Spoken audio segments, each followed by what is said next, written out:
I have been dating my boyfriend for almost 4 months. About 2 months into the relationship, I found out he had an OnlyFans account where he was subscribed to this girl. Granted, he hadn't liked or been messaging anyone since we were together, but the fact he was still paying and it would show up in his bank account and the website was still open on a browser tab really made me mad. Well, we talked it out. I told him it made me upset and that it's considered cheating because it's more personal than porn, which he told me he doesn't watch, and that if he does it again, we are done. He did delete the account and told me he forgot about it, but again, it was open in a tab still where it would be easily seen in the browser, not like it was way at the top. He had like 6 private tabs opened and it was shown on the front page. Mind you, I don't care if he watches porn on whatever website thag people post, but to me, commenting on things is different. Well, he's been more secretive on his phone recently, and I already found one thing out, so I figured probable cause to look again. Which preface we had each other's passwords since we started dating BC, we were going to be open about that stuff. And when I found the OF thing, I was not intentionally going through his phone, I was setting alarms, and it was pulled up. I found out that he had read it, fine and all, but he has been looking up nudes for the state we are in, and commenting on them and liking them, after I've already told him I don't like it and I think it's cheating. I also found on his Snap that he follows is friends with a bunch of porn 18 plus accounts, when again he has told me he does not watch porn.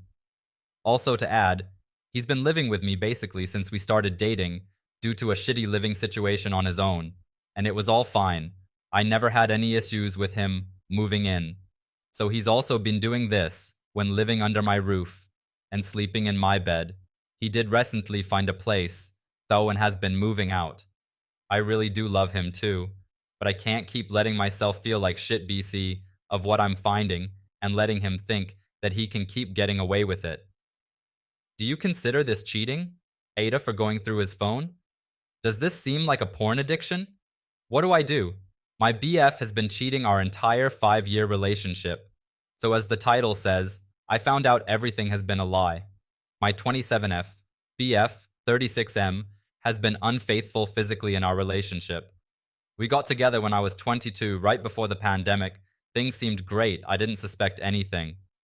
He ended up losing his job during the pandemic, and I helped support him and his children while he got back on his feet. During this time, my mother had a stroke and passed away, leaving me with no parents.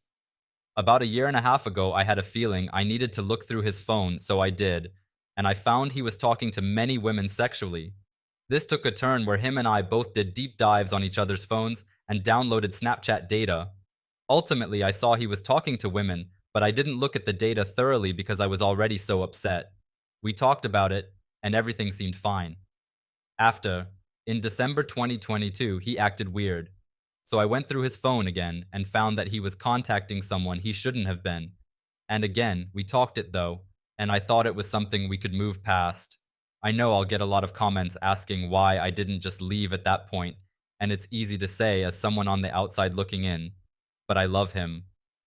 Since then, I've been very insecure in our relationship and very hurt. I had decided to forgive him because I love him and wanted to be with him. Well, last night I came across the Snapchat data. I thought it was deleted, but it was saved in another file, and for whatever reason I deep dove. Well, come to find out, he physically cheated on me the entirety of our relationship 2019-2022. The data was pulled last year, so IDK about now. I have asked him so many times to just be honest with me if he had been sexual with anyone else, and he always swore he hadn't had sex with anyone else. I'm so unbelievably hurt right now. I haven't even mentioned it to him because I don't want to come from a place of emotion and hurt when I decide to address it. I started getting yeast infections, and I remember him accusing me of cheating, but after looking at the timeline, I was experiencing infections around the times he met up with these hookups. I've never cheated on him even now with the pain I feel. I still don't want to cheat on him. I feel so stupid because I trusted him. When he said he wasn't physical, I thought he just had a porn addiction. What makes it worse is, I love his son more than anything. He's literally my entire world. I don't want a life without him. I've researched some things today and have come to the conclusion he has narcissistic personality disorder. I'm still in love with him. When we're together, he does make me happy, and I genuinely don't want to leave, but I don't know how to move forward. The messages I read were disgusting, and I'm going to get tested. I wish I could erase this from my brain, but now I know the truth, and I will have to address it and act on it.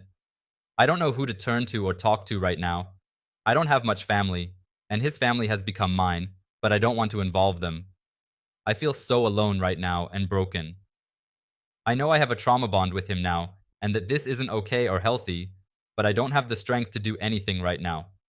I'm just laying here trying to figure out how I could be so stupid. GF contacts ex after argument. My GF and I got into an argument over me not answering her text messages for half a day due to my working and not being able to text back.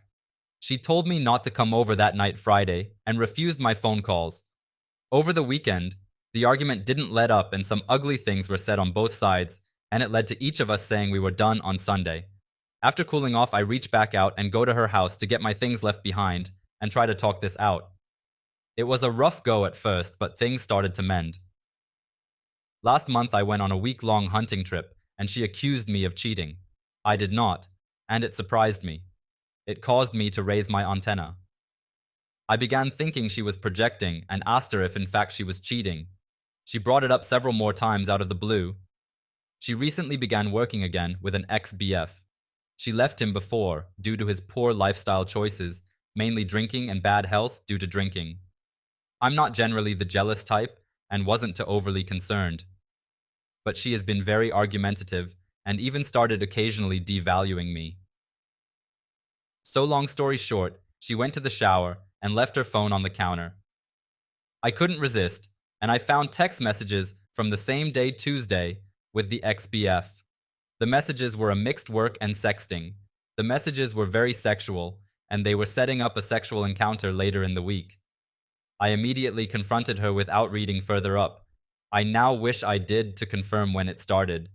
So I'm not sure. My gut tells me it started when she accused me cheating over a month ago. When I confronted her, she became very embarrassed, like I caught her hand in the cookie jar and justified it saying, "We were broke up." I asked how long have they been having sex, and she consistently denies they have messed around at all, but did say the ex had talked very suggestively to her in the past and does it frequently. I asked her if it was cheating and she says, absolutely not, since we were broke up. I said if we weren't broke up, would you consider it cheating? And she said yes. So my issue is this, we have been together a year. She has asked me to marry her. I refused because I don't want to get married again at this stage in my life. She wants the label, and this is really the root of our issues. Now, since I found this new information out, I am even more less likely to get married. Also, since it was only 2 days after our breakup, she didn't waste any time setting up a sexual rendezvous with her ex. I question now if it's even worth going back. I question her loyalty and lack of commitment and unwillingness to try to seek reconciliation before hooking up so quickly. I asked her if she had feelings for the ex, and her answer was no. I asked, "Do you have feelings for me?" And she said, "I'm talking to you now, aren't I?" They were setting up a time for the ex to come over to her house to deliver some equipment and help her install a bathroom cabinet. That was going to be my job. I told her absolutely not. I gave her an ultimatum. I said, if he comes over to your house, we are permanently finished. I am planning to go over to her house tonight for more talk. I'm unsure at this point if she is planning to cancel the ex. The more I think about it, the more I believe I should walk away. If they haven't already had sex, I think it will eventually happen sooner or later. Am I wrong to think that? What are some good boundaries I should set? Do you believe this was cheating? When I was 13, I found out that my mom was having an affair with a friend's father because I found a bag of naked pictures of him in a closet. I had no fucking idea what to do. I was scared to tell my dad because he made all the money, and what if he left? I was scared to tell my mom because what if she left with her lover and our whole family broke apart? So I kept the secret to myself and felt angry, scared, and guilty most of the time. My dad found out all on his own about a year later. Then the fight started, the yelling, the storming out, moving to a new house to get away from him. I used to lie in bed at night and wish that my parents would divorce already. And then suddenly it all stopped. My parents were holding hands and agreeing about everything, which felt good for a while. Except that dad never let mom finish a sentence, and constantly made fun of her. And mom would cry to me that she and dad could never really talk, and the only hugs she got were from her children.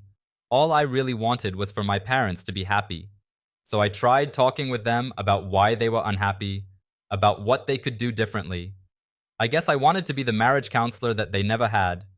Usually they told me that everything was fine, that I should not worry about them, so I would try not to.